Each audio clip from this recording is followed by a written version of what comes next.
Hey you guys, so today I'm going to go through my entire foundation collection and let you guys know what I love about each foundation, if I'm going to repurchase each foundation. Foundation is like my favorite thing of all makeup things. It's just, I don't know what it is about it, but I just love foundation more than anything. And when I went cruelty free, my foundation collection dropped and it made me really sad, but I've finally built it back up. I have a decent amount of both high-end and drugstore. I think I have actually even split drugstore and high-end. Okay, no, I don't. But I have a good spread of foundation here, and I just want to share with you guys my cruelty-free foundation collection so you can kind of see what ones maybe fit for you, what ones you want to try, what ones you want to stay away from, and all of that jazz. So to tell you about my skin and my foundation preferences, I have very, very pale yellow undertoned skin, and I like my foundation to have that yellow undertone. I don't like peachy undertones. I don't like pinky undertones or orangey undertones. I really like a strong yellow undertone because that matches like my body skin a little bit better. My face is a little bit pink, but I like my foundation to have a yellow tone, but I am very fair. I usually have to pick the first or second, sometimes the second shade, but 99% of the time I am the first lightest shade of foundation. I have a combination oily skin, mostly oily skin. I have some dry patches that pop up every once in a while, like on my forehead, but other than that I have pretty just oily, normal oily skin. And I like my foundations to be medium to full coverage most of the time. I do have a couple like lighter weight medium to sheer foundations that I like for like day-to-day schoolwear, all that, and I'll get to that when we get into each foundation. But normally I like a really medium to full coverage, and I like it to last all day without making me oily. So that's just some background. So obviously if you have extremely dry skin, like a sheer foundation, and I don't know, you like peachy undertones, this is not going to be the video for you because I'm talking about the exact opposite things. So anyways, if you guys want to see my full foundation collection and review of each one, then just keep watching. Also, I will have a tutorial up for this. If it's not up already, it'll be up soon, but if it is up already, I will link it down below. It's using all ColourPop products. But anyways, let's get on to foundation. So I am going to start with the most expensive and work down to the least expensive. Yeah, let's do that. So the most expensive foundation I own is Nars All Day Luminous. I have the shade 3, Light 3 Gobi. This is the most perfect color match ever. Like, it's super yellow undertone, but it's really still fair, and I just love this color match. I don't know how much I love this foundation though. It was $48, so almost $50, and my problem with it is that it settles into my fine lines so badly. It's a really thin kind of watery formula, but it's really pigmented, and I think the pigment just gets trapped in the fine lines. I really only use this if I'm doing tutorials and I want my skin to look flawless, because this does give you such a flawless, gorgeous look to your skin. Like, every time I put this on my skin, I love it so much until I wear it for like an hour and then it settles into my fine lines. And I heard Laura Lee say that she talked to a person that works for Nars, and you said like you're only supposed to use one pump, and one pump is tiny. Like, tiny. There's no way you could get full coverage out of it. So kind of frustrated with this. I love how it looks on my skin. I will continue to use this for tutorial purposes and like when I just want my skin to look good for a really short amount of time. I might try mixing this with foundation. Maybe I'll try mixing this because I love mixing foundations. But overall, I don't think I would repurchase this just because I just wish it lasted longer. That's it. Next is the Charlotte Tilbury Magic Foundation. I have mine in the shade Fair 3. I probably should have gotten Fair 2 because Fair 2 is a lot more yellow undertoned. This is more peachy, orangey, which I'm not a fan of. I actually have an entire review of this, so I will link that down below. But basically, my thoughts in a nutshell are this claims to be a budge-proof, full coverage foundation that controls oil, and oh, there's a bug! Basically, this claims to be a full coverage, budge proof, all day wear oil controlling foundation, and it is none of those things. It's a sheer to medium coverage foundation, really buildable. It builds up really nice, but I didn't like this because it was expensive. It's $44, and it didn't live up to what it claimed to do, which made me really, really disappointed because it had some good talking points, but it didn't hold up to its talking points. So would I repurchase this? I don't think so. No. Next, I have the CoverFX Custom Cover Drops. When I first got these, I loved these so much. This is a foundation, like something you mix into your foundation. I have the shade G20. I could have done G10 if I want. You could get like G10 if you want like a yellower, lighter foundation, but this pretty much fits my skin right now. But if I wanted to lighten the foundation, I couldn't do it with this. I just like using this to make my foundations a little bit more yellow because the G line is golden, and so it really adds those yellow undertones. I love these so much. So much. They really add so much coverage without making your foundation like weird. I love the color correcting aspect. Everything. I think I have a review. Yeah, I have a review of these too, so I'll leave that down below. My one gripe with this is that the packaging sucks. Absolutely sucks. I cleaned this today, so it's a lot better than it was, but do you see how it just cakes up around there? And it just cakes all around here, and like if you rub it up against the side, then it spills over the side. And I honestly didn't get much use out of these, but I have lost so much product just from it gunking up around the packaging. Like I can't even, you're supposed to like suck it up into this dropper, and I don't have any left at the bottom. For me, like I'm squeezing it and nothing's coming out. I have nothing left at the bottom, which makes me so mad because I literally did not use these that much. It's just that I've lost so much product because of the packaging, and this is $44. Pretty damn expensive. So I'm super torn because I love this product. I'll probably just use this and scrape around the little tubey thing to get the rest of it. I love it a lot. Maybe if I repurchase it, I'll try to like be super careful with like how I open it and close it, but packaging sucks. Product is amazing. So I don't know if I'll repurchase it. I'm gonna stick with I don't know on that one, because that one's hard. Next is my trusty Urban Decay Naked Skin Weightless Ultra Liquid Makeup. I have the shade 1.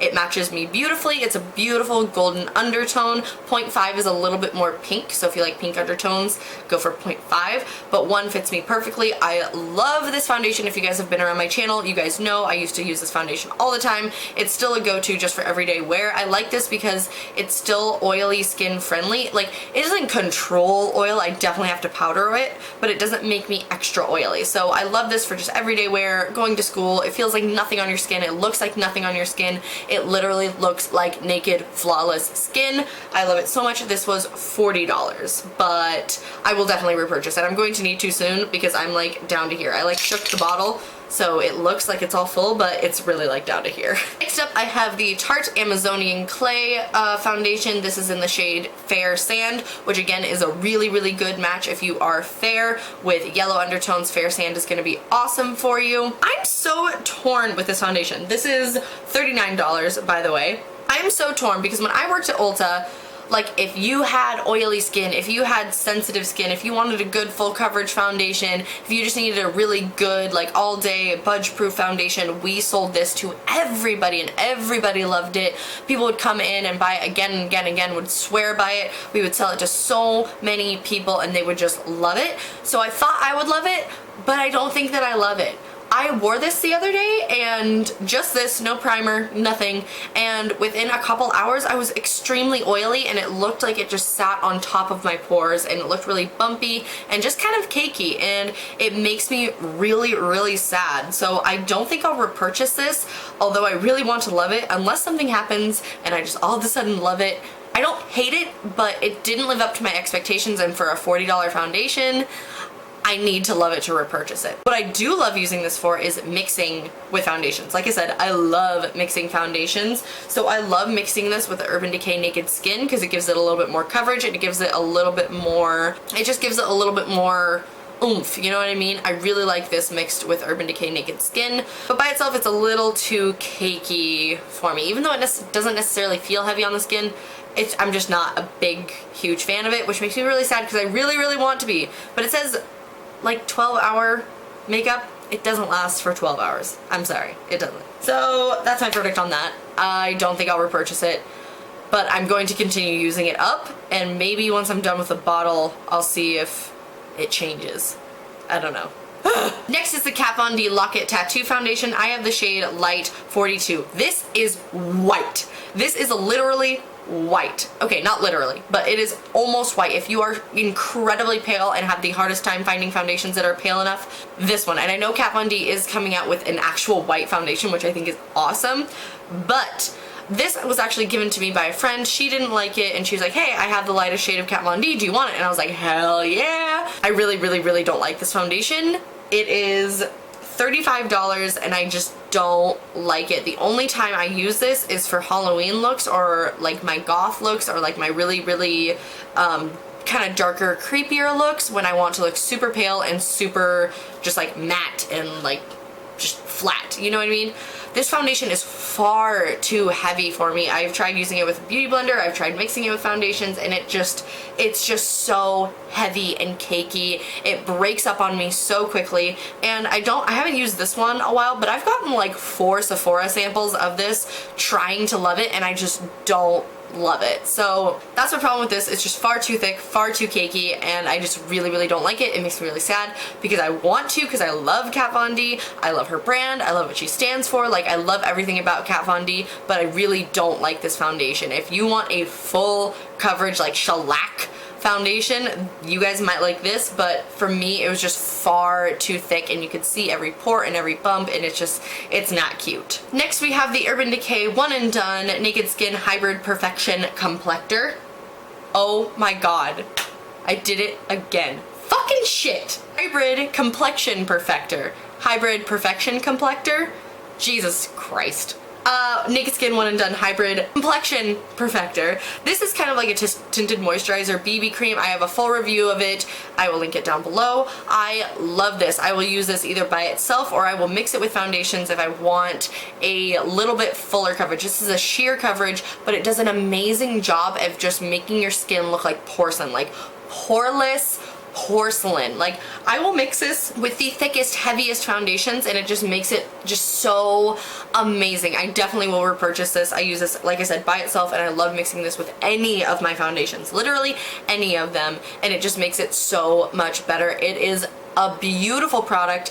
I love it so much. So this is $34 and I definitely will repurchase this. Next up I have the Fiona Stiles Matte Finish Foundation Concentrate. I have the shade 02, which again is an awesome match. It's very fair and very yellow, which I enjoy. It reminds me a lot of the NARS All Day Luminous color. This is $30, so it's really not that bad for a high-end foundation. But I'm still on the fence with this. This is relatively new. It's a new brand to Ulta. But I just don't know about this yet. It says it's like full coverage, matte, all of those sort of things, so it's supposed to control oil.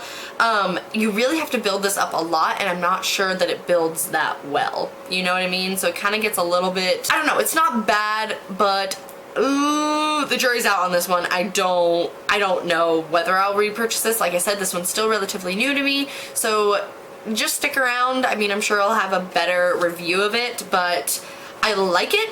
I don't know if I love it, and I don't know if I'll repurchase it. So there's that. And that was my last high-end foundation, so let's get on to drugstore foundations. This one, like, just kind of makes my heart flutter because drugstore foundations are my favorite, and so many of my favorite drugstore foundations, like the Rimmel Stay Matte and Revlon Color Stay, L'Oreal True Match, Maybelline foundations. I loved every Maybelline foundation. Of course, they're all animal tested, so that really broke my heart when I had to like get rid of so many of my favorite foundations, but I have easily replaced them. So let's get on to cruelty-free drugstore foundations. First, I have here the Milani Conceal and Perfect 2-in-1 Foundation and Concealer. I have 2 shades because I originally ordered 02 because on the website it said for light skin with warm undertones, and I was like, perfect, this is so damn dark. When I have my fake tan on, like fresh fake tan that's pretty dang dark, this matches me perfectly. So then when they got it in the store, I purchased 01 Creamy Vanilla. It is still too dark for me. So I do have a foundation mixer that I'll talk about at the end of the video, but anyways, I have to mix it with a foundation mixer. If you are pale like me or paler, I don't think you'll find the shade that works unless you have a foundation mixer or a light foundation that you can mix with it. Ugh. It's really not pale skin friendly at all. And I don't think it's very dark skin friendly either. I feel like they have a lot of mid tones, so if you're like tan, these will be great. But color range sucks. It's $9.99, so it's pretty affordable. A lot of people really like this, like a lot of people, and I like it. I will probably end up repurchasing it, but I mean I have 2 bottles to go through, so that's gonna be a while. But I find it a little bit masky, like it sits on top of the skin, and I can see every bump and every pore. It's not as bad as the Kat Von D, but it's not fantastic. Like, I'm not blown away by it, but I do like it and I do use it a lot, and I especially love mixing this with other lighter weight foundations. So like I love mixing this one with the Urban Decay Naked Skin One and Done because it gives it that coverage and that yellow undertone that I like. The thinner foundation kind of thins it out, makes it a little bit prettier on the skin. You know what I mean? So I'll probably end up repurchasing this because it's affordable, but if this was more expensive, I would not repurchase it, basically. Next, I have the Catrice All Matte Plus Shine Control Mattifying Long Lasting and Oil Free Foundation. I have the shade 1010, so 10, light beige. This is a pretty good match. It's actually pretty light, which is nice. This one is, again, a relatively new one. I believe it's a UK brand, European brand?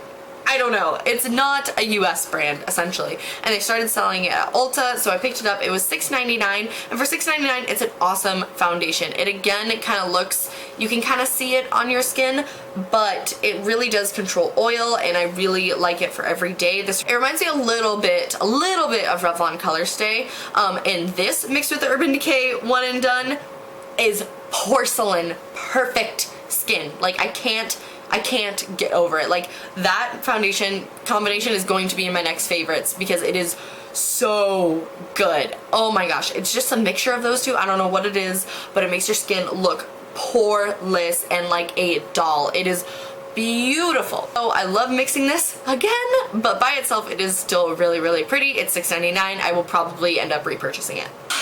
Next is probably my favorite drugstore foundation. This is the e.l.f. Acne Fighting Foundation. So I have 2 shades here. I have the shade Ivory and the shade Porcelain. They're both, like, lightness wise, they're pretty much the same.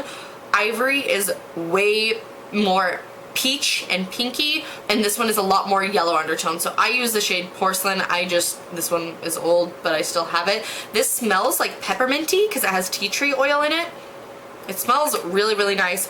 Full coverage, all day wear. It looks really nice on the skin. It just lays nicely on your skin. It lasts a really long time, blends out perfectly. It's just an amazing foundation for $6 and cruelty free, and I believe this is vegan as well.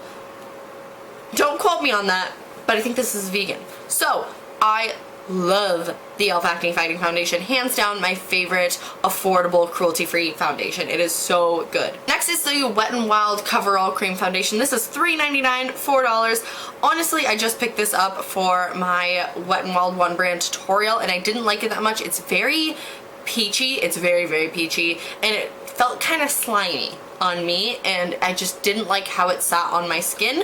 But one of my friends, Vegan Beauty Addict, swears by this. So if you're in need for an inexpensive foundation, pick this up and try it out, because this is like the only foundation she wears, and she's tried other ones and she loves this one. So I mean, it's $4, might as well give it a try. I've only tried this once, so I don't have much to say about it, but I didn't really like it the first time that I tried it. And then I just wanted to throw this in here because it is an affordable item, and if you are super pale, you need this in your life. This is the NYX foundation mixer. I know Manic Panic has one. It's called Dream Tone, and it is cruelty free and vegan as well. This isn't vegan, I don't think. I don't know if this one's vegan, but I know Manic Panic is. But this is amazing for lightening foundations. Just like I said with like the Milani foundation, or like any foundation that's too peachy, I kind of like lightening that, so it takes kind of the peachiness a little bit away, kind of dilutes it. But this is just amazing because it lightens your foundation without messing with your foundation. It's really just like thin, lightweight, it's affordable, and it's just a really good option if you are super fair and have a really hard time finding foundations that are light enough for you. Just pick this up and you'll be able to pick up like any foundation, because all the foundations will be light enough because you'll be able to mix it with this. Haha. Okay guys, so that was my entire foundation collection. If I'm missing a foundation that's cruelty free that you guys think I need in my life, leave it down below, because you guys know I am a foundation junkie and I want to try as many foundations as possible. A lot of foundations I have used a ton of samples of and ended up not purchasing, so like the Too Faced Born This Way foundation, really didn't like that. It just kind of sat on top of my skin and made me look like a grease ball. The Hourglass, like super mattifying foundation, I don't know what that one is called, but I ended up not buying that one because it was too matte. Like it clung onto my dry patches and I hardly have dry patches. So yeah, I'm rambling at this point. Basically, if you guys have any foundation suggestions, please leave them down below. Let me know what your guys' favorite cruelty-free foundation is. Thank you guys so much for watching. Please subscribe before you leave for more cruelty-free beauty. I will see you guys in my next video. Bye!